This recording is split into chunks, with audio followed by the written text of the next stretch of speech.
নেত্রকোনার বিভিন্ন সরকারি রাস্তার পাশে শত শত মরা ও হেলে থাকা গাছের জন্য জীবনের ঝুঁকি নিয়ে চলাচল করছে স্থানীয় কৃষক, পথচারী ও রাস্তায় চলাচলকারী যানবাহন। ফসলি জমিতে রাস্তায় গাছ পড়ে থাকায় চাষাবাদ ব্যাহত হচ্ছে কৃষকের।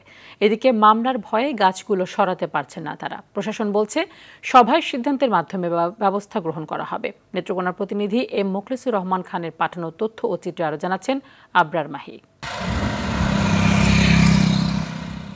নেত্রকোনার মোহনগঞ্জ, কলমাকান্দা, কেন্দুয়ায় রাস্তাসহ জেলার বিভিন্ন রাস্তার পাশে শত শত মরা ও হেলে থাকা গাছ রয়েছে।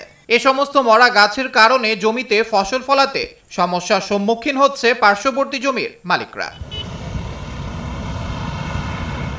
রাস্তায় যানবাহন ও পথচারীদের জীবনের ঝুঁকি নিয়ে চলাচল করতে হচ্ছে।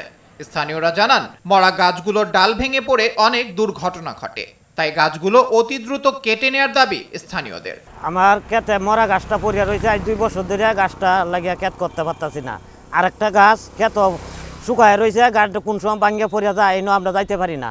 এই গাছ অনেক সময় হালকা বাতাসেও যাত্রীদের উপরে এবং মালবাহী গাড়ির উপরে ভেঙে পড়ে।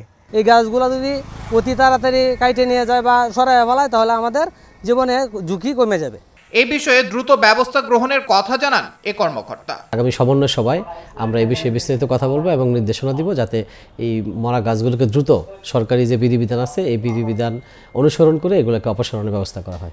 রাস্তার পাশের মরা গাছগুলো কেটে এবং কৃষকদের জমিতে পড়ে থাকা গাছগুলো দ্রুত সরিয়ে নেবে কর্তৃপক্ষ, এমনটাই প্রত্যাশা ভুক্তভোগীদের।